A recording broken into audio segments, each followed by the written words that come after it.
Hey everybody, this is Jay with Naj and Jay, and I am here with James Joseph Taylor. I want to give you guys just a couple of words from my end about how I know him. I know him as a musician first, and I should say very clearly, there's a couple of songs of mine that he had a direct impact on, and they're honestly two of my better songs. The Christmas song that I just released, "Warm the World," like I literally sent him the song and it's really rudimentary form, and I was like, yo, break it down, and he gave me some clear feedback, whereas I literally changed the lyrics. And then with Nine Angels, I sent that to him, and he was like, everything is cool, but you're missing something here. And I was like, I totally saw it. And for me as a musician, he is one of a handful of people that I will always kind of send stuff to, because he's going to give me a really educated and just objective, really raw approach to it. So that's how I know him first. And then, we kind of built from there. And right now you're running for office, right? Yes. So sort of trying to bring that same approach to public policy, right? Like, I know you from back at Hilltop back in the day when when you were city youth, summer youth, with the city of Wilmington. When we both were doing the respectable Negro thing. Yeah. You were working in the county building there, I feel like. Is that right? Where were you? What was your site? So my site was Christina Cultural Arts. Oh, yeah. Okay, cool. So been in the community in my district, which is the second district, which covers East Side, Maryland Avenue, Cool Springs, Trinity vicinity, Northeast Wilmington. Been in that area since like 2000, either working or living. And so, trying to bring that objective and smart approach to public policy and community organizing and community work. So what I would like to do is, because I know that you know the city and that people know you for sure. But I really want to kind of use this chance to really, let people get to know you from the beginning. You know what I'm saying? Right. So you were born and raised in Wilmington, right? So, like most folks, I was born out in Newark. Okay, but I'm saying from Delaware. Got you. Yeah. Definitely a native. And then, so, where did you attend? Like elementary school, middle, high, and all that kind of stuff? Like, give me your background about the music and all that. You know what I mean? So, let's go in. Yeah. Happy to do it. So, my grandmother's house was like the house. Like every family has that person that like everybody sort of orbits around. And for me, that was my grandparents. Okay. And so my grandfather was a member of the Thunder Guards. Oh, I didn't know that. I didn't know that. That's crazy. Okay, cool. He was like one of the founding cats. But like it was crazy. By the time I came around, like he was out of that life and whatnot. Right. So one of my formative memories is him being Santa Claus at your dad's shop at Hilltop. That's crazy. And so like, black kids, I'm like, pop up. I like pulled his beard down or whatever. But my grandmother worked at Hilltop. I didn't know that either. And that's the connection to, with your family. Your pop ran Hilltop for years. Everybody knows that. Where was your grandma located? Like, or your grandpa? She was in my grandfather. Well, so where was grandma located? Yeah. So their house was on 6th and Harrison. They worked in the daycare. Got you. Okay. My Aunt Jean was like the director of the daycare. My Aunt Brenda. I didn't know. Yeah, those are all my people. My Aunt Brenda like retired from there a few years ago. Yes. And so like they all started there. My grandmother left first and she had like an in-house daycare. And that connection to youth services there, like your dad wrote a nice letter when my uncle was shot. And like he was talking about how my uncle used to do work at Hilltop, which I didn't know about. And like sort of honoring his legacy, that I started to lean more into youth services and youth development work there. But the music started in that house. Okay. Back in the day when Hicks Anderson Community Center had music lessons, my uncle used to go there. I didn't know they had music lessons. Uncle, that's crazy. But this was like in the 80s, like the late 80s. So like my uncle used to go there and he had a keyboard. Okay. And so like I would bang on his keyboard as a little kid. And he also was a really good singer. Right. Like he's like my first, vocal influence. And so, growing up in the church, having music on that side of my family, going back to like the fields of Virginia. Yeah. It's a story in my family about my great grandfather, like pushing a plow in a field, and him and his brothers like harmonizing while doing work. Really? Yeah, At that man. level, that's actually kind of beautiful, number one. I mean, because see, what we have to be careful of, me and him right now, is like going way down the nerd rabbit hole of music because, but I'll just say this, like that is, as you well know, one of the fundamental places where black singing came from. And so to have that, to have knowledge of that root, I think is super cool. You know what I mean? You know, like, so they were down in Virginia, and like when I went to college up at Berkeley, they were living up there. So I got to know them, and like they had recorded CDs. I was in college with one of my cousins and didn't know it. Okay. Cause like, you know, my great grandfather's brother, that was his grandson. And so like we in college together, he got the scholarship because he was near the school and in their programs, and I wasn't. But like it was dope. Like my uncles sound like the Soul Stirrers. Yeah. And so like, you know, I was big on quartet and things like that because of that legacy. But also my grandfather, you know, he drove the bus. He was kind of like, I won't say a tour manager, like he did the merch table for like Jay Caldwell and them that were over at Easy on Fair for a long time. And so I've been around it my whole life, you know, came up, you know, through Hilltop, then went to Warner, then went to Cool Springs, which is Lewis Elementary now. Right. Yeah. From Lewis went back to Warner for like fourth and fifth grade, something like that. And then from Warner to HB Middle to AI High. And at that point, did you consider yourself a singer? You know what I mean? Like how much singing and music are you doing, say like in middle school? So in middle school, like, you know, rap is really big. Like at this time, like R&B is like considered soft, is dying off. But this is like also when my mom met my stepdad. Okay. And so like he put me on the Motown, and like it blew my mind. Like I discovered Marvin Gaye when I was at. But were you singing it all at this point? Yeah. Okay, keep going, sorry. I'm singing in church, I'm singing around the house. And like I didn't realize it until I got to college, but I'm actually practicing. Oh, for sure, yeah. The good practice, the real practice. Right. You know, they say that like the best type of practice is transcription. And effectively, like when you hear cats at church and like they're mimicking other singers, they're basically doing transcription at some level or another. And so I'm just doing like hours upon hours of unconscious transcription work. And you're you're literally hardwiring all this stuff into your musical self. As I'm also like studying the history of this, like this is how, you know, I sort of protected myself in this environment where you had to code switch every day, which we know is like a soul crushing and can be a traumatic experience. Like I'm immersing myself in my people's cultural history and like sort of building this cocoon. And thanks to people like your dad, thanks to people like Ray Avery and Kim Brown at Christina, you know, folks around the city that like really put their arms around me as a kid at that time. Like, you know, I had like a safe place in the midst of the chaos. Yeah. And so, like I'm definitely singing and things of that nature. Music courses were like few and far between. So luckily I landed at AI, but like, you know. And this is when their band was huge. Yeah. This is like, you know. Prime AI band time. This is Peretz. Okay, right. This is the Peretz era, Right. So like couldn't afford band. Like when I was at Cool Springs, I was taking violin lessons, but like we couldn't afford it. So like I had to drop out of the violin lessons. Yep.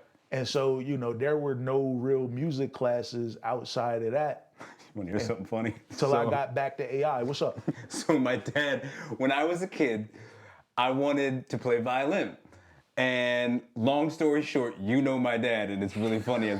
He was like, listen. I can only imagine. Your little light-skinned, curly head with a violin. I hope I didn't get him in trouble. But he's like, nah, we're not doing that to you. So that's my quote-unquote sob story about why I didn't get a violin. But that's a little bit different. But I couldn't help but think about that. But go ahead. No, so like, you know, I'm in there, you know, banging on my uncle's keyboard. Yeah. You know, he's hot. he's like arguing with my grandmother because it's his keyboard and stuff like that. But like, she advocated even back then. So like my story is very much one of the elders in the community like advocating on my behalf. And that's why like I always tell people, you mentioned like, why am I running? Because like I had every advantage in the world, believe it or not. Well, not every advantage, but like relatively speaking, like I had every advantage that you could imagine coming from where I came from. Where did you specifically? Where did you live? Like when you are in middle school and high school, where are you specifically living in the city? So when I'm in middle school, we're over on French Street. Okay, French. Like where on French? Like down 12th and French. Yep, got you. Cool. I'm on 12th and French. And then my mom moves over to Kirkwood Street on the east side, 10th and Kirkwood. Yep. And then she like gets her house over on City View Avenue where she still has it like today. Okay, cool. Like one of my relatives is renting it because like she got remarried and like she's up in PA right now. But got you. Yeah, like I often tell people like between my grandparents on the west side, my mom moving us to the east side, and like my dad being on north side, when I was really young, I've lived everywhere in the city except South Bridge, and I went to church there. Oh, got you. Where'd you go in South Bridge? Church of the Living Word. Where were they located? Were they right like back in the cut? Yeah. By the auto body? Yeah. I know. Yeah. But that's Delaware. Yeah. But cool. So but they like, sing there. Yeah. That's why. Yo, the band was cutting back in the day, like when I was real little, and so, it's always been around. But yeah, like got the AI, and I always tell people like, yo, I was going to be a clergyman, I was going to be a chef, or I was going to be a musician. Right. So how did you make that delineation by the time we start to? I mean, I feel like especially, for a lot of different reasons, when you're making a big decision about what to do with your life by the time you're 17 or 18, to be like, I'm gonna do music is a really tough decision because you already know at that point that it's gonna be tough. You know what I mean? So what said to you like, all right, I'm gonna do music? So I'm in high school, right? And literally like halfway through it, I'm a junior in high school, and I'm like, yo, like, I can't deal like with like this whole, like again, this code switching thing. The fact that like I'm only welcome under these certain conditions. Code switching where? In which two worlds? To make sure I'm clear. Just in general. Like from, going from the church to AI, like mainly there is where we're switching up. Like how are you really feeling where you're anytime like I was going to school, like it was very clear what needed to happen for you to be treated as one of the good kids. Got you. And, not be marginalized and just not have certain problems. There's a story circulating on social media right now about a teacher who banned certain phrases. Oh, wow. And the list is like clearly targeting certain kids. And like that stuff happened when we were kids. And so like, if you sat up straight, a certain way in class and you changed the sound of your voice and things like that, and you knew how to play that game, you did well. Right. And, I came from that. Like they were teaching us that stuff, especially in the church, Interesting. Yeah. It was like my church was very middle class. A lot of folks that worked at DuPont, a lot of folks that were coming out of Chrysler. So they're really trying to make you fit a certain mold and push you in a certain direction, which I get. But I understand what you're saying. You know what I mean? Yeah. And like, the more like, I'm in church and I'm hearing this message about how everybody's welcome in the gospels for the poor and for the marginalized. I'm like, why are we even like playing this game? And so like there were times when I would test the water, in high school. Somebody would say something and I raise a counterfact. And it was a legitimate fact. And like, yo, the way they jump down your throat. You know what I'm saying? I was like, yeah, this ain't it. But like for survival's sake, you know what I'm saying? Wanting to get out of my house and wanting to go, progress in my career and things like that. I was like, yo, I'm probably not going to do well in a kitchen setting where somebody's yelling at me and carrying on. Okay. And like I had this, I got into choir. Okay. And like I was nice. You know what I'm saying? Not to toot my horn, but I was nice. I understand. I was nice. And so like I'm working at the same time, paid for my piano lessons at Christina Cultural Arts. That didn't exactly go the way I wanted it to, but I ended up with the University of Delaware's music theory textbook. Great. So I taught myself music theory, and I would just be asking questions every day. And my choir teacher, Paula Spare, wherever she is, like, thank you. You know what I'm saying? To her credit, she was like, yo, there's this place called Berkeley that like you might really enjoy. You should check that out. And so literally in the 11th hour. Did she give you any indication that Berkeley is a really high standard, or you just like, oh, you should try it because it's a nice place to be? You know what I'm saying? Because Berkeley is not a joke. Like, it's like, oh, have you ever heard of a place called Harvard? You should try it out. You know what I'm saying? I mean, yeah, she's like, it's intense, but like, you know, you can, she's like, you can do it. She was like, I would basically say to her, like, yo, I want to study my stuff. Yeah. Like, I want to know I want to know what Marvin Gaye is doing on these records. Yes. You know what I mean? I want to learn how to write that. She's like, yeah, you need to go up there. The other thing I always said too was like, I want to be an A&R. I want to make this money and bring it back to the community and do X, Y, and Z. She was like, they got all of that up there. And so, you know, I applied kind of like on a lark, you know. It was really funny. There's this movie, and I can't remember the name of it, but it's on Apple Music where like this young girl kind of has the same experience. You know, she's from like, her family is in fishing, and like the fishing industry isn't doing well. She has to work for the family, all that sort of stuff. I was like, you know, kind of at that same deal. I'm working, making my own money as a high schooler. They not making me pay rent and things like that. But, you know, I did my audition tape. Like, as a vocalist.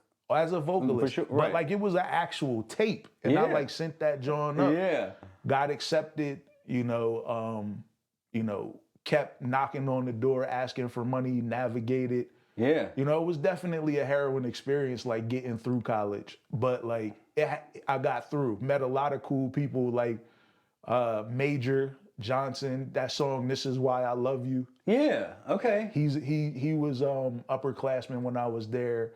Kevin Ross was there when I was there. Who else?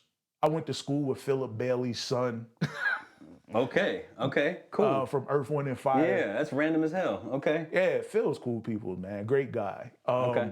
John Mayer would come back every summer and do do like a clinic, you know, all sorts of like really fun stuff. James Taylor's brother, Livingston, was on faculty, and like I always tell people the story of him coming into my music business 101 class and the whole room staring at me because my name is James Taylor. Yes, no, that's hysterical. Yeah. I didn't even, okay, cool. That's hysterical. And so I'm like, bro, and like, you know, they explained to him like, you know, what's going, and that was like a running joke for the 5 years I was there. Yeah. So like, you know, really, really great experience. Learned a bunch of things that like I've brought back and used for the betterment of the community. And you were a vocal major. I was a vocal at Berkeley. You have a major, you have a principal instrument. Yeah. And so I was a vocal principal. My major was music business management and songwriting at first. Got you. But then I changed from songwriting to what was called professional music because that major let me cherry pick the school, and I was tired of people saying crazy stuff to me about the quality of Black music. Yeah, I mean, this could be a whole podcast in and of itself, but like, this is a side note, y'all, but I'm gonna just touch on it. He gave me a bunch of books to study, and they were really great books. And they really, you know, they were great. They helped me in a lot of ways. But as I'm going through those books, one of the things that kind of stood out to me is like, they're showing me all of these, you know, perfectly written songs, and none of them were Stevie Wonder. You know what I'm saying? Like, none of them were Donny Hathaway. And I'm like, this is a giant missing piece. You know what I mean? So that was like one of the first organizing projects that I did. Like I went on a tear at Berkeley, And like there were two issues that I organized around specifically. I said, one, we don't have proper representation of Black artists in this school. Which is so bizarre. Exactly. But go ahead. I said, you say that this is a school that's built on jazz and the popular styles that come out of jazz. Jazz is Black music. Like, why outside of the jazz canon do you not have these artists represented in the curriculum? And two, like, why is it that all of these kids that you're letting come here are flunking out, you know, for want of, you know, mastery of things like ear training, which they call oral schools, oral skills at traditional music schools, you know? And I was like, they probably wouldn't be if you had this representation, but you don't, you know? And like the typical BS that you hear on a college campus when like the admin doesn't want to do something is, oh, academic freedom. We can't make the professors this, that, and the third. Gotcha. And so we organized, you know, I got on student government and all of that stuff. And a couple years after I left, word got back that they had put a history of Black music class into the core curriculum. I mean, that's just like it's an important step, but like the fact that it took that long to make that step is wild to me. I mean, we're kind of down a rabbit hole right now, but like I can't. Well, that's crazy. Mean, it's all related. You know what I'm saying? Like one of the things that I'm fighting right now in Wilmington is gentrification. And like that is all caught up in sort of this understanding that like the culture that exists there in this 67% Black city like isn't worthwhile. Right. And whenever that understanding is sort of out there in the world and people are operating on that, that's when you start seeing sort of oppressive things happen and you don't see the outcomes that you want to see. So in some way, shape, or form, I've been fighting this fight since I was a kid in high school. I can dig that. So we're not gonna go all the way into the jump from music to politics, but can you give us a little bit about how you, I don't know, maybe over the past like 3 years, how you finally, because you were going to Hopkins, you know, I know you had a certain trajectory in a certain way, but how did you make the decision, like, I'm going to run for office, you know, I mean, because you could be anywhere. You could be living somewhere else, you know what I'm saying, with your training and all that kind of stuff. So, like, how did you decide that I'm going to be here in Wilmington and I want to run for office? Like, how did you get there? So, you know, like I said, all of my life, there's been like this group of elders, like your dad, in addition to running Hilltop, which was like my neighborhood center, you know, he was also like a part of this golden age of the Wilmington City Council, you know, which included, you know, Ted Blunt, may he rest. Man. That was like a huge shock. That's like a huge, and it's a huge loss, not just for Wilmington, but you know, for the country, truly, because like without Ted Blunt, we don't get Lisa Blunt, Rochester. You know what I'm saying? So like, that's a great point. Yeah, I see it, but I didn't think about it that way until you said that. You're so right. You know, and so like there was very much this network of folks that were looking out for people my age back in the late 80s and throughout the 90s when I was like really aware and doing stuff. Guys like Larry Morris, who was on Parks and Recs for a long time, who I just saw over at the CEB building on Wednesday night. You know, I look at that and I say like, yo, I would be a thief if I got the benefit of that. And then I ran off to Atlanta. That's the whole thing. Like that is the same reason why I am back. There are other reasons, but it was just like how could I be given so much from here and not bring it back? It's just certain something that's like, yo, I can't just give all that I've been given to a different community when my community needs it. It's just crazy. It's crazy. So like, you know, I went to Berkeley, came out, I was interning at Atlantic Records. In the promo department. And unfortunately, like my grandfather passed while I was in school. And so, you know, I talking to my family one day while I was at my desk at Atlantic, and something just didn't sound right. And so they was like, you know, you're welcome to come back. And like literally, had I come back, I probably would have got hired in the marketing department. Okay. I was in urban promo. So like I was doing radio, and like it's a beautiful place to be. Okay. Like you got all the radio stations, but like again, that's like a different that's a different episode. Right. But come back home and I go to work at your dad's shop with Devin Henson. And I'm saying, What up, Dev? Yeah. Shout out Dev. Shout out to Dev. I said, I was in an interview, I said, yo, I'm on my way to law school. Yeah. Which I eventually did like attempt. I was like, I'm on my way to law school, and I know I'm going to get to a point where like I'm not going to have time to give back like this the way I want to. So like in between, you know, coming out of undergrad and that internship, I basically like took a year working at Hilltop. For the academic year, I was at the Urban League that summer, and then I went to law school. It didn't agree with me at all. Yep, I remember you saying that. Came out. And, you know, went to the Urban League for like another summer, and then went and was a social worker for a little while. But that was how I came back, like seeing about family. And then it was like, all right, well, I'll just go to law school in Delaware because it's the corporate capital, you know, and like life happened. Like I read that court case in law school, McCleskey, it's a famous case.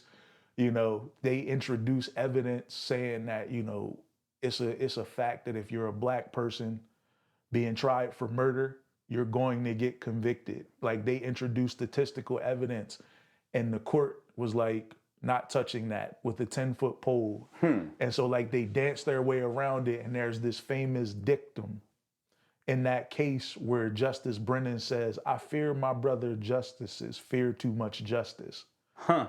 And like it's on every list that you ever hear about as like one of the cases that the Supreme Court wished that they could get back. But they basically said, if we open that can of worms, it'll break the legal system.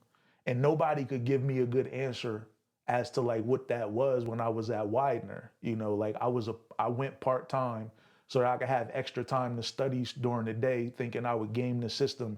I had too much time and read that case. You know what I'm saying? That's a funny perspective. And started going around, hey, what's this? And they were like, hey, I'm teaching contracts, bro. That's not in contracts. I'm like, but what is this? Like, what is this? Right. And like nobody wanted to have that conversation. And that was part of my awakening. And so when I came back out, you know, like this is also in the wake of Trayvon Martin getting shot while I'm working at Hilltop.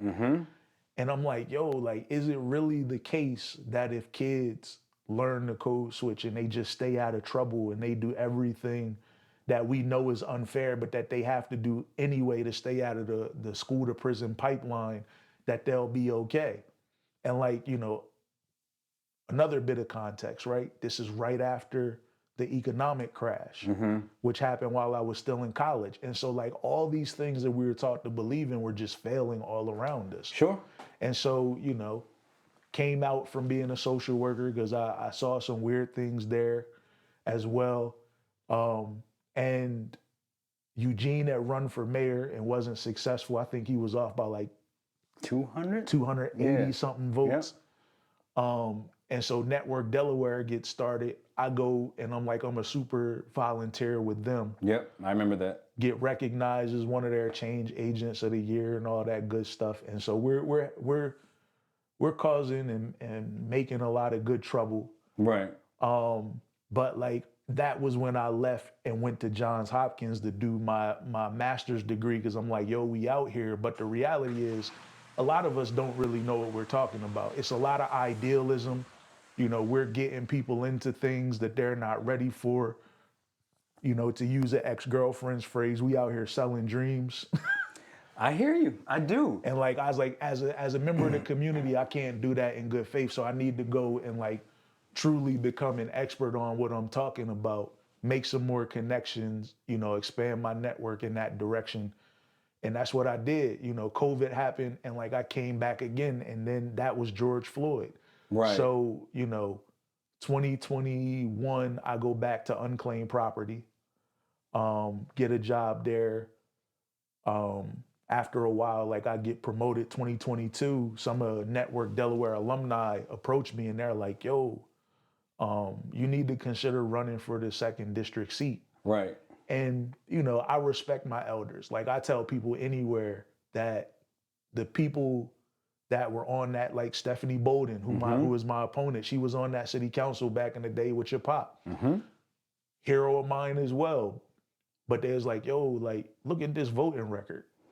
And I was like, yeah, that's not the Stephanie that we remember from city council. And so, I finally decided literally at the last minute to jump in the race. And so like I ran from July to September, and I almost won. I lost by like 277 votes. You and Gene. Yeah, right, Oh, right. Man. In a district that has like 200, that has over 10,000 people in it. Nice. So, it's just a matter of getting your name out there, because we know the city. Like if folks don't remember you or don't really know you. it's important, and and it makes sense in a small community. So, what if you say it in your own way? What do you hope to accomplish if you're given a chance to fill that seat? You know what I mean?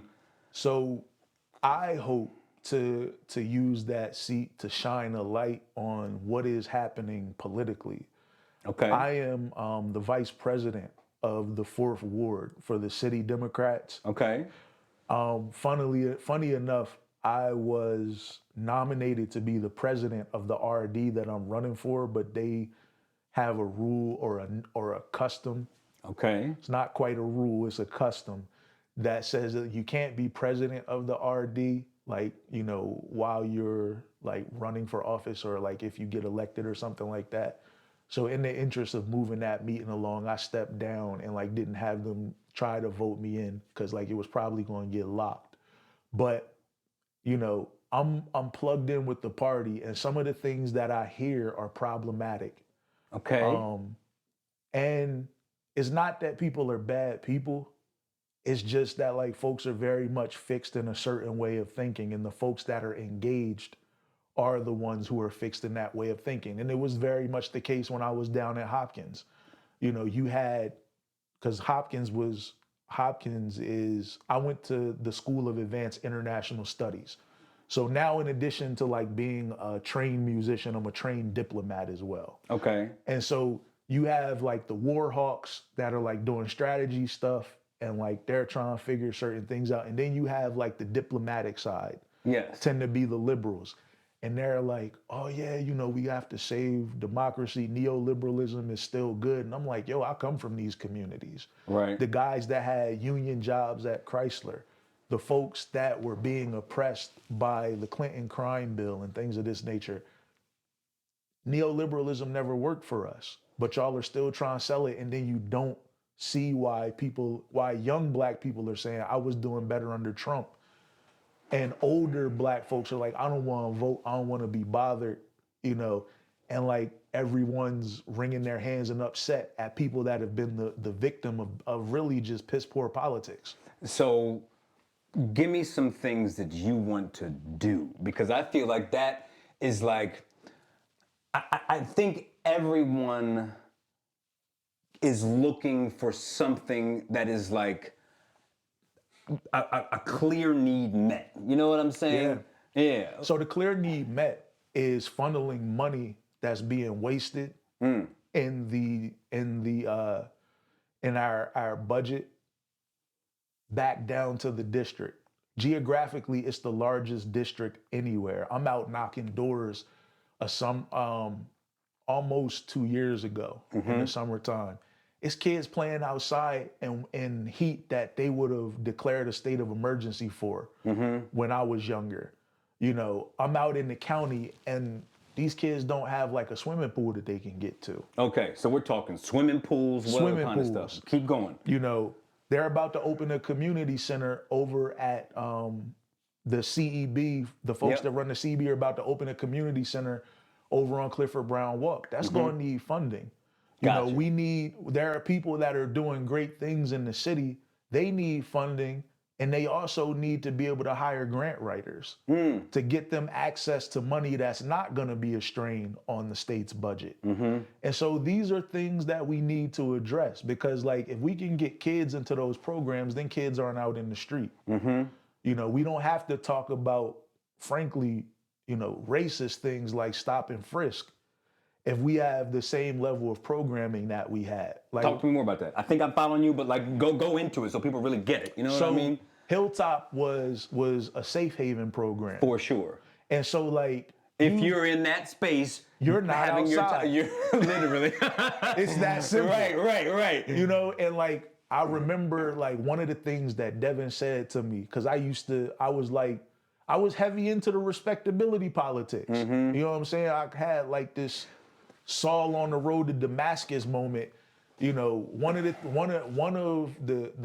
moments in that process, that awakening, was when Devin said to me, "Yo, the meals that some of these kids get here is gonna be the only meals that they get." For sure. And I'm from West Side, and I'm like, "That's a thing?"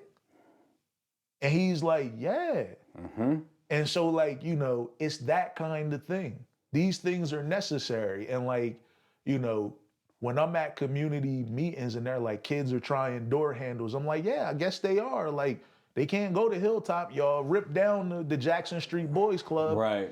Yeah, there's crime in Browntown now. So is it safe to say that a lot of money in your district isn't going where it should, and you want to redirect it into things that are going to directly impact the community, like community centers, pools? I know you had an idea for like music and all that. Yeah. Bro, it's safe to say that money's not even coming down here. Why? Because I don't really know the nuts and bolts of the process that well, and I'm not trying to make you like throw somebody under the bus or get you in trouble. But like, if whatever you can say, like, how is it not coming at all? Like, what is the process that would bring it? You know what I'm saying? Well, see, that's the question.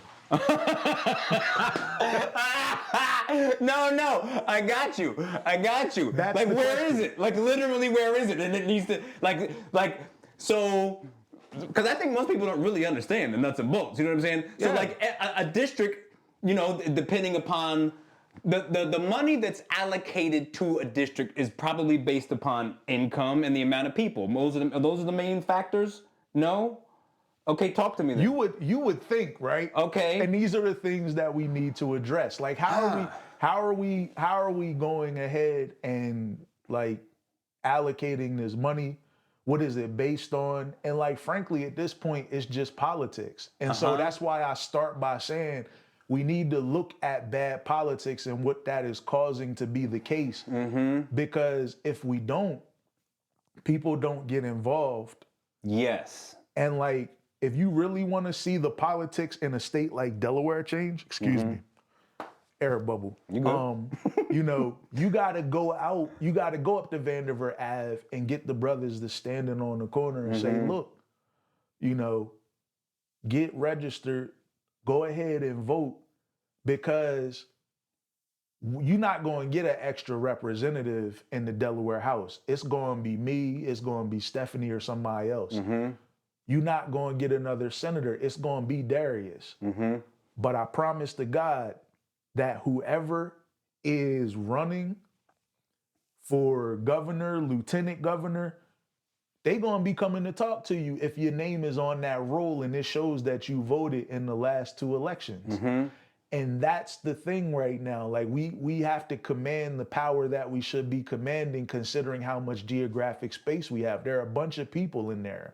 So you're in this process of trying to make sure that people know who you are, recognize your face, and, you know, you're having to talk to people, right? So, you know, you fully understand that the average person, and this is just Americans, like, they're just busy. They don't know what the real process is, and then a lot of people are like, why should I even vote, right? Yeah. So you are walking down Vanderbilt, you pull up to so and so, like, what's good? My name is James. I'm that dude. Like, I bet. Why should I vote for you? Look, we need programs for these kids. That money's not coming down here, Right. and that money's not coming down here because they really think. And like, I dealt with it as a politician. I had people coming to me saying, well, those people don't vote. And low key, like, if I took that advice, I might have won last time, but that wasn't how I wanted to get down. If you're the cat on the street, I'm saying, look, they ignoring you because they think you don't vote and they think that they can mess you over. Right. You know what I'm saying? So even if it's just, you know, signing up real quick, it's literally three things you got to fill in to get an absentee ballot. Vote from home because you're going to be working that day. Or, you got your kids or something, or you taking care of your grandma. Like, all that stuff are valid reasons that they'll let you vote from home. Vote from home if for no other reason they know, we got to spend some money down here. Right. And that's going to allow people to get the money for the community center. That's going to allow them to get the money and spend on early childhood education. Is it safe to say that a large part of what you're trying to do is literally to get the real part, when I say real, but like to get a significant missing part of the community re-engaged so that they can empower themselves? Is that fair to say? 100%. Okay, cool. Just making 100%. Like I like my dad's side of the family, they all work in the state. My dad's older brother, my Uncle Phil, he was on the Coalition of Black Trade Unionists board back in the day when he was with AFSCME. Like, I'm gonna be all right. Right. I'm hereditarily like middle class almost. I'm gonna be okay. Right. But like I told somebody at the CEB the other night, if my people can't come, what fun is it? Well, it's not just that. It's just I think we both, and other people too, just have kind of a fundamental moral compass where it's like you just know that it's just fundamentally, for me, to whom much is given, much is required. You know what I'm saying? And as two people who have been given access to a lot of, I don't want to say luxury, but like Berkeley, Morehouse, like cachet. Then, and we understand that we are fortunate. Yeah. Like it's just you don't have to, because a lot of people don't, but you have to. Well, and like it's eminently doable. Right. It's eminently doable. You know what I mean? And so that's really what it's about. Like, we got to put these kids in the same position to be successful that we were. And that looks different now. Like, I'm calling my platform the self-actualization agenda. I like that. Yeah. I want a kid to be able to self-actualize. When I was coming up, I could go to Ray Avery's shop and work on my music. Yeah. I could be in Storm and Norman and work on my basketball. I could go to Hicks Anderson in the basement and work out with Mr. T and get my aesthetic thing together. Kids don't have that. So where did that go? Because I feel like that is the point. Yes. Yeah, okay, so hold that right there, because I came back here, the time that I was out of the state was when the period where all of these things left. Yeah. So what happened? So it's really simple. And like, this is where, I used to tell the kids at Network Delaware, we have to do Janus-faced policy. Which basically means like we have to hold the folks that are opposing our agenda accountable, and we have to hold the people that we're advocating on behalf of accountable as well. Yes. And so, go ahead. And so this is where the accountability for our community comes in, because what happened was people started seeing politics as easy fame and an even easier check. And so you have folks getting elected and using their seats to enrich themselves, to get their kids and their nephews and folks jobs. Yeah, I did start to see that. People that shouldn't have been running programs were running programs, and so the programs weren't run well. And let me say this real quick, because I just want to make this very clear from my end, because and this is not about me, but it's about the point overall that he's making. And this is the difference between, I'm gonna be honest, my dad and a lot of other, not everyone, but the politicians who don't do the right thing, as you speak on it.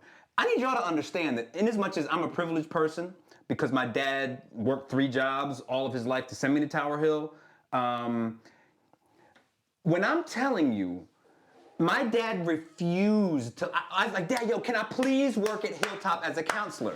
No, son, that's gonna be nepotism. Yo, Dad, can I please borrow a table from Hilltop for Jay Porter's birthday? Nah, they're gonna say that you were using stuff and that I misused blah, blah, blah, blah, blah. And that's the difference. And you like that is that's to your the point. Difference. That's you know the what difference. I mean? And so like, it'll be people's nephews and things like that. Yeah. Or, folks thinking that they doing a good thing and getting somebody that doesn't really have the experience, one of the brothers off the block or whatever, and putting them in positions and stuff wouldn't be run well. And then people that were against what we were trying to do for the kids in the community would see, see that? Right. That money got wasted. That money got misappropriated.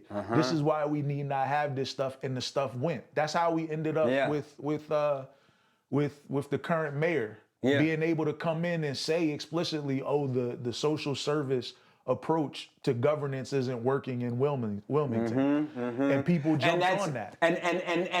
And is it safe to say that the reason that it didn't work is more or less due to corruption? Like, I mean, okay, I just want to make sure. So no doubt.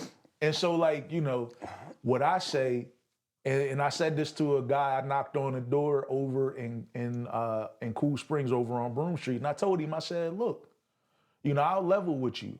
I saw these things happen, and I know it's jacked up, and I'm not here to tell you to throw your money at bad management and waste it. Right. We're Democrats. And social democrats are about having these programs and running them well. So what I tell people all the time is, you don't need to choose between your values and doing the right thing. We don't need to let conservatives and Republicans claim fiscal responsibility, claim Christianity, claim morals.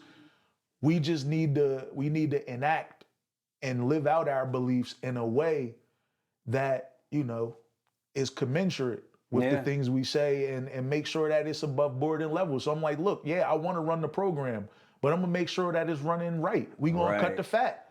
You know what I'm saying? We gonna use best practices, and we gonna use common sense. So to your point, like,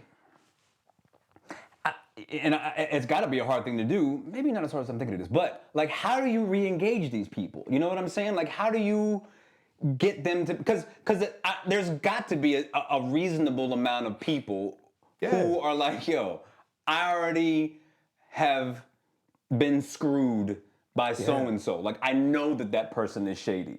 So what makes you any different? I don't really know you. You know what I'm saying? And like, why should I even waste my time with this nonsense? How do you build any relationship? Right. You know what I'm saying? You show and prove. My cousin was my pastor when I was in Boston, and I was in his office. He was at a historic church up there, St. John's Missionary.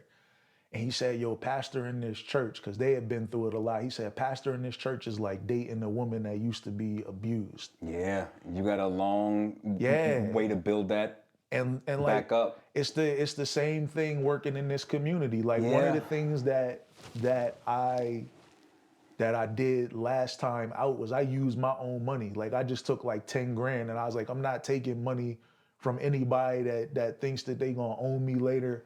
I'm not letting any interest group. No, I'm laughing in my head right now about one of the, I love what you're saying, because one of the things that I can't stand about politics is the money involved. Yeah. And like, I'm always getting emails about, can you give? Like, y'all are the ones who are connected already. Like, I'm just a regular, everyday musician. I don't have money. Y'all have access to it, so get your own. And I understand why they can't, but like, that's the frustrating, like, please stop asking me for money, especially because when I ask you for money once you're in office, I bet it ain't gonna come back to me. You know what I'm saying? Like, sorry, I ranted, but go ahead. So that was my thing last time. I was like, yo, I'll spend my own money, you know what I'm saying? Because to your point, I ran on the economy and I'm still running on the economy, because self-actualization for adults is having enough money left over once you do everything you need to do to be able to go and like just generally be healthy, be able to spend time with your family, be able to be civically engaged and things like that. And I was like, you can't say that you're running on the economy and then go to people that you're saying are put upon and tell them to give you $100 or give you $25 or give you $5. Like that's the kids' trick money. Especially when I know that you know a lot of people who have a lot of money. Yo, like, the funny thing is, I know people that have money, but I've always been a get it out the mud kind of person. I haven't talked to these people in years. But you know what I'm saying? I'm like, dude, Mr. Flashy politician who's running for office, like, I know that you know every single millionaire in this state. Like, stop bothering me. Like, I don't have $20. Kick rocks. But well, that's the thing though. That's the thing though. It's like, yo, you find the energy to go out and knock the doors and like genuinely work on building those relationships, or you take the money and you try to do it, you know, in the conventional way and just look a certain way. And so I tell people all the time, like, I'm not running on my personality. And I'm not a politician. Yeah, I get it. You know what I'm saying? Like, you catch me on the wrong day on Facebook, you might catch it. You know what I'm saying? And so that was the other thing. Like, it's like, yo, I'm not bought and sold, and I'm not bossed. And I'm not bothered by anybody who's upset about it. Like, I had folks that, you know, they got into some old Facebook posts. And I was like, well, when you find find the flaw in my logic, let me know about it. Until then, are you focused on being an ally for my community, or are we wasting time on this? Yeah, number one. And I mean, it's like, whatever nest you may have poked that got you a response that you didn't feel was deserved, I don't think that has any impact on whether or not you're able to get money sent in ways that it should to the community. Like, okay, cool, you disagree with me on that, but we still need a community center. We still need pools. Like, we still need this music program, and I know about, you know what I'm saying? Yeah. Like, okay, cool, we disagree there. However, this is what we need. Back on subject, you know what I'm saying? Priorities.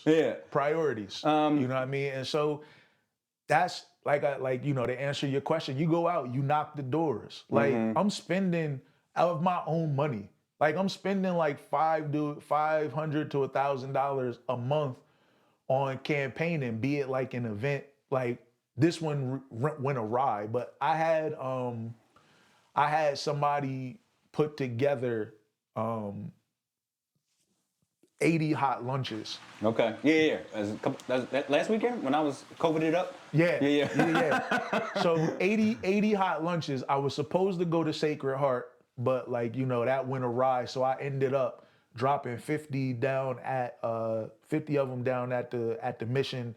And then I took another 30 up to Sojourner's Place. Yeah. But, like, that's like 500 off the rip. Yeah. You know what I'm saying? And so it's that sort of thing. And, like, you know, luckily this time around, like, I have like some old professors that are not hatched. Like, they're not working for the government or anything like that. So I can reach out to some of them, but, you know, I'm not going to have somebody tell me what I can and cannot say in the course of advocating for my community. I'm not going to take money from anybody who thinks that they're going to be able to come and do that later. Yeah, no, I totally appreciate that. I mean, if you take a little time, go into, like, how you said you're running on the economy. Like, what kind of things would you like to do, you know, in the economy in your district?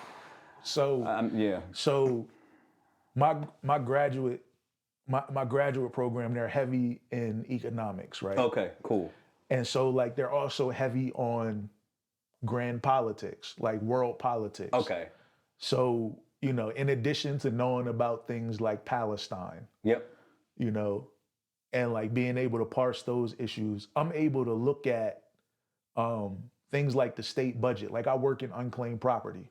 We are the second or third largest, if not the largest, because it changes like every year, revenue generator for the state.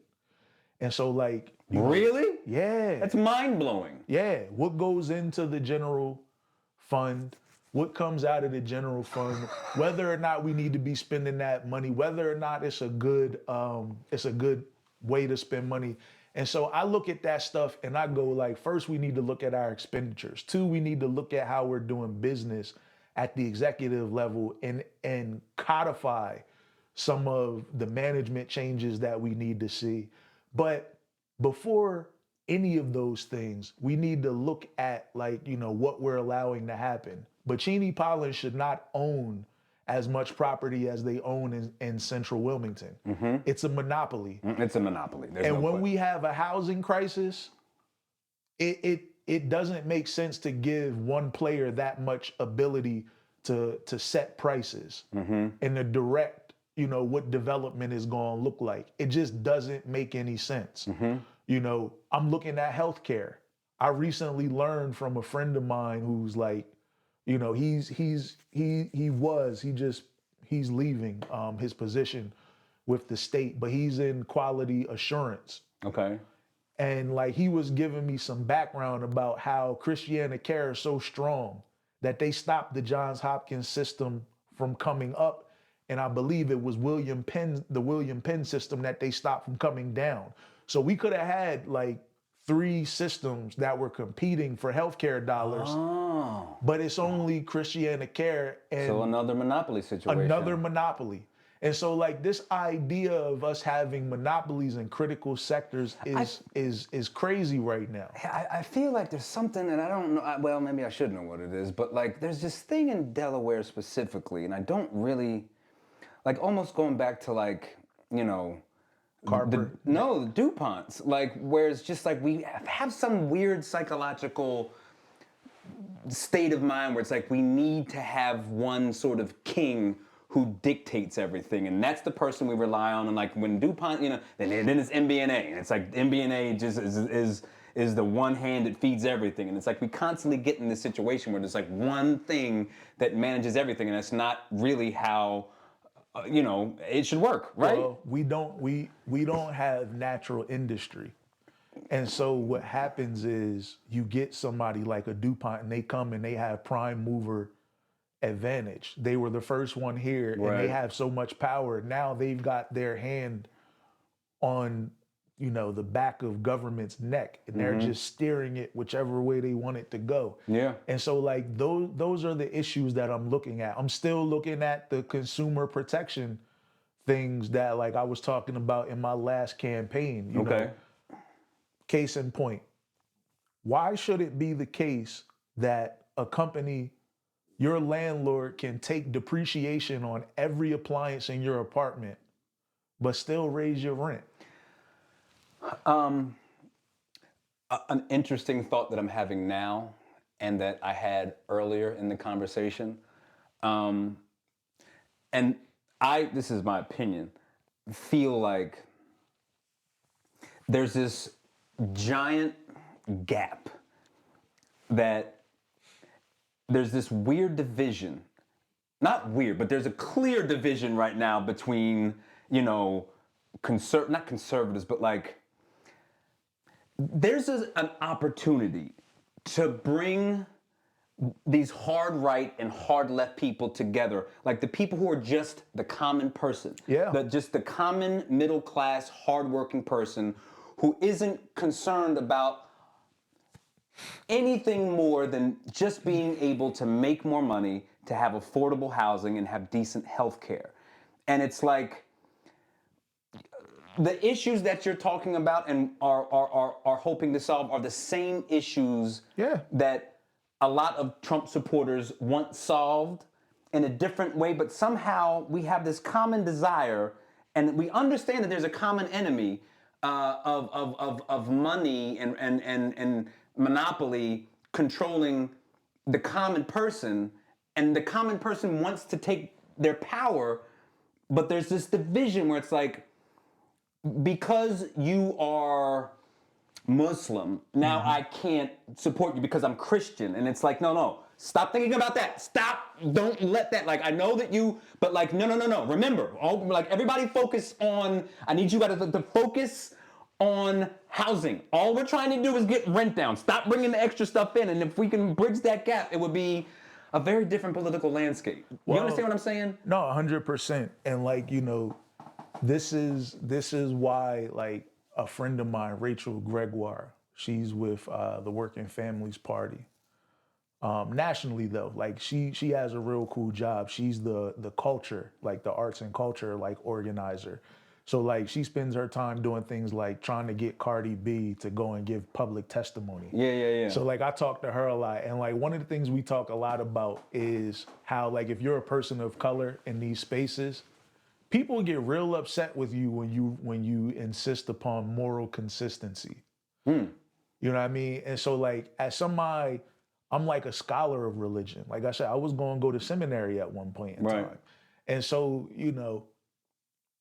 all you gotta do is like just be honest about what things actually said. There's not like this huge yawning gap between Islam and Christianity. So it shouldn't even Please. it shouldn't even be an issue. I don't. It shouldn't even be an issue. So like I've been biting my tongue on this for so long. Like, it's the Abrahamic religions. Abraham, like, somewhere Abraham is like, y'all, what are y'all doing? Like, y'all are all my children. Why are y'all fighting each other? I digress again, but go ahead. There's this like famous story called Bacon's Rebellion. Wasn't that here? No, it was in Virginia. Okay, go ahead, sorry. But, the governor of Virginia at that time, Lord Barkley, he had something that his cousin wanted. And this guy is like, I forget his title, but something Bacon. I want to say Earl or something like that, but that's not important.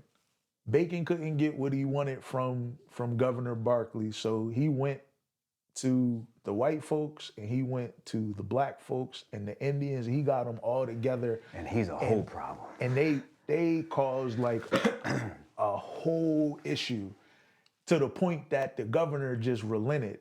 And that was when like we basically started seeing the splitting of everybody, because they had to split them back up. Got you.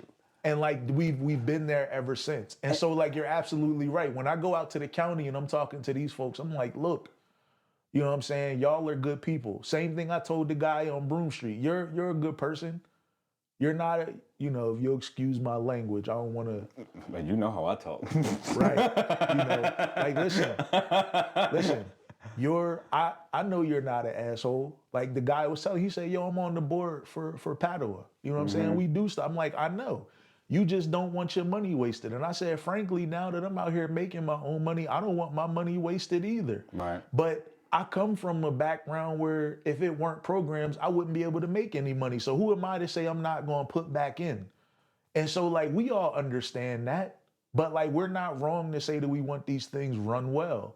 And so when you go to these people, you just have to say that, yo, we need to run this well, and we're not about to throw money or like slow down something that we need to do, fighting about some side issue or something that's not going to be relevant. That's what I'm saying. Yeah. Like and I know we're on a tangent, but I just feel like there's so much wasted energy, time, money on issues that aren't going to really impact the real important parts of your life. You know what I'm saying? Yo, and that's the tagline for the campaign at this point. We moving the needle. Mm-hmm. A lot of the things, whether it's the young, overly idealistic, progressives banging on about, what is effectively like a college seminar argument, or it's like some misguided conservative, holding things up because of their poor interpretation of some religious text. That they're holding things up. We're trying to move the needle. Yeah, and I just feel like I don't care. I think this is a fact.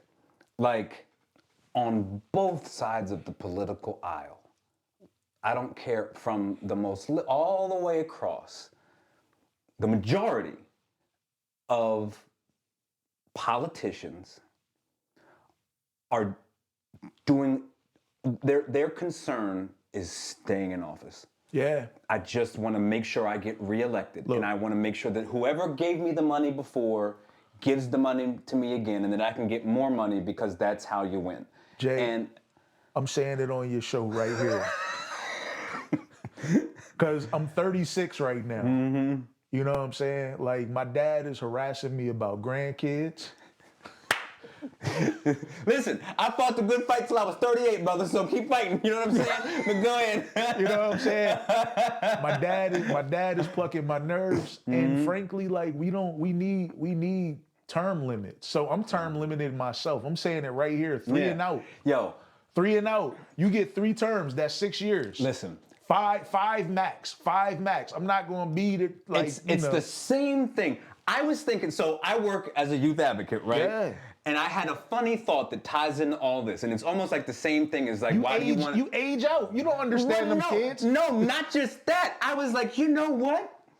If everyone is really doing their job, we won't have a job 5 years from now because they're not killing each other. You know what I'm saying? It's the same principle. Like if I did my job, I can pass the baton and let the next man do it. Go ahead, sorry, rant. But but that's real. And so like that, it goes back to like, you know, re-engaging people, because if everybody's engaged and like the people that are supposed to serve them are doing what they're supposed to do, then what ends up happening is the things that are actually priorities become very clear. And it's not a bunch of us down in the General Assembly fighting about what we're going to do this year and who's been here longer. Not that that even matters, because like my opponent was there before Kim Williams. Kim Williams now has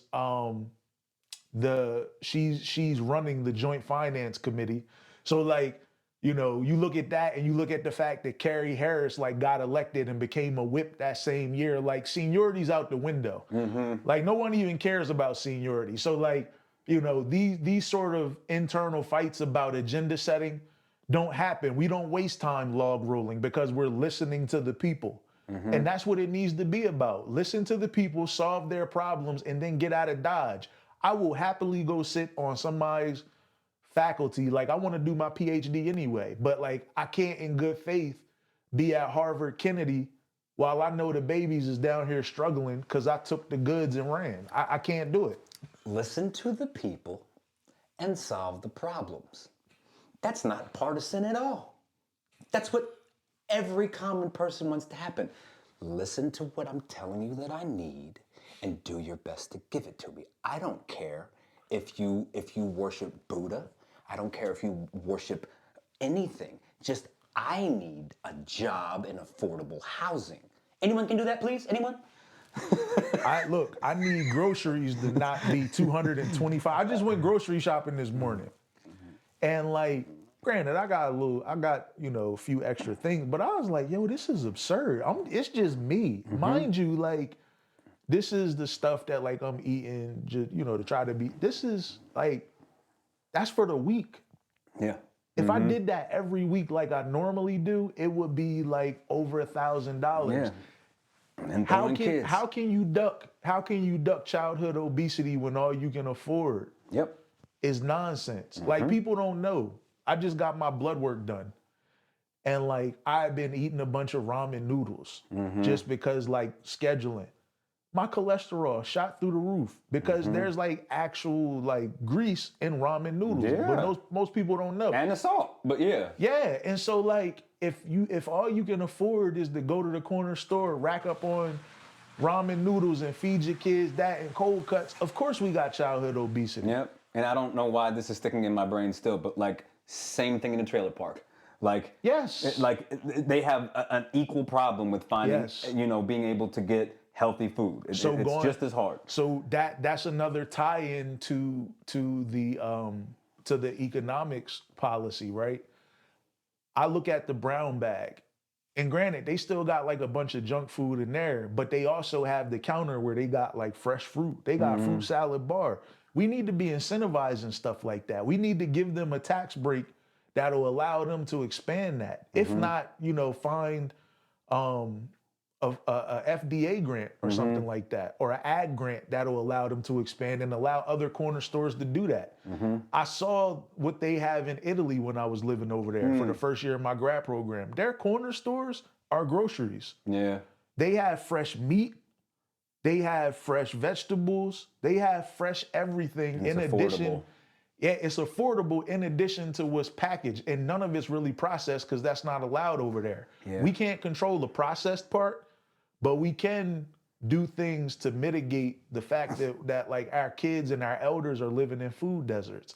We can look into why the groceries at ShopRite at Justice and Landing cost more than the groceries up on 202 when the same family owns both stores? Why are you gouging the hood when they don't have money? And they were doing it before like theft was an issue. So like I don't, not gonna go down that rabbit hole because that's not constructive or productive. But like we can look into these things and give people the supports necessary for them to live healthier, better, more fulfilled lives. You know, we can attract, we can use the tax code to attract more doctors, to attract more mental health professionals, to attract more teachers, all of which we have shortages of, especially if we're going to be rehabbing these houses. We can supplement the DOL budget to put programs in place for kids that want to get into the building trade so that, you know, they can get a union job that's going to pay them a decent salary. And then they, in their off time, they can invest in real estate and buy back their own blocks. Yeah. We can do all of these things. I know it to be possible because, for one, it's happening elsewhere in the country. And two, like, I was writing this stuff up when I worked for Coons and when I took my public finance class at Hopkins. Okay. And my teacher, you know, he's the chief economist at the Bipartisan Policy Council. Okay. You know, like he was at, he was like an acting administrator at the Social Security Administration. Okay. They were gonna put him on the board of the president's board of economists, but like it didn't fall right in the calendar, so the votes didn't happen in enough time. But this is all doable stuff. But we have folks that are tied to old ways of thinking about how to do public finance and how to do urban development. And like, frankly, you know, God bless them, they had their run. You know, they tried their best. It obviously hasn't worked. They need to go on, you know, and I think that's another tie into how we get people engaged. Gotcha. You know, we love Stephanie, thank her for her service, but like she's rubbed a lot of people the wrong way. And like, for the good of everybody, like, it's time for her, it's time for John Carney, it's time for all of these folks to step aside so that we have margin of maneuver enough to get people, you know, believing that something can happen again. But as long as they keep seeing the same old thing and the same old people, they're gonna be like, nah, man, it's still stuck. I had so many people tell me, you can't beat her. You know what I mean? Even though like I got that close, I got closer to beating her than Eugene got to beating the mayor. You know, but people are like, you know, she's still there. It's gonna be this, that, and the third. You know, but so we've been here for a while. It's been a great conversation. I want to make sure that I give you just and it's important to me. And you know, clearly the man's intelligent. You know, agree, disagree with anything. He's clearly intelligent. Give us like your, you know, 2-3 minute stump speech, not a stump speech, no, but like, yo, I'm Jay Joseph, vote for me, da-da-da-da-da. Like, you know, however you want to phrase that, but I really want to kind of give people a concise understanding of who you are and what you hope to bring to the people. So, you know, I'm James Taylor. You know, I am a child of the city, a son of the city, and, you know, ultimately I'm your neighbor, and I'm working for you. You know, there's this practice that like you should have short 3-word like, you know, phrases or whatever. I'm working for you, and we're moving the needle. That's what the campaign is about ultimately. You know, we have seen people enrich themselves in office. That's not my goal here. Like I said, three terms should I be elected, you know, and I'm out. 5 max if it takes that long to get what I'm trying to get done, accomplished. But it's ultimately about giving back to the city that gave everything to me. You know, as Jay said, it's about getting past what's irrelevant to focus on what is, and that's allowing our kids to live out their dreams and to write a better story than, you know, any of us have. And so, if that is what you're interested in, if you're tired of politics as usual, if you're tired of being tired, as Fannie Lou Hamer said, definitely look into my campaign. I'm going to be out knocking doors. I'll be sending out some mail. I may have like a dinner or something like that at an apartment building or a resident retirement home near you somewhere. Come and check us out, man. Come and check me out. You'll definitely see me around. But like I said, it's all about community. Ultimately, it's all about community and making sure that Wilmington and Delaware at large remain the special place that it is, that we all know it to be. Anything else, brother? I mean, not unless you want to get into the Palestine stuff. I mean, listen, I think that we could have one separate, conversation about music that could last for 2 hours. We could talk about Palestine for probably a week. We could talk about, what was the thing that you said when I talked to you? You were basically saying, dang, I'm tripping right now. But it was about basically if black people in America recognize their own contributions. yeah. Like, that's a whole book. Yeah. But I want to make sure that, that everyone got a nice understanding of who you are in general. You know what I'm saying? So anything else you want to put out there?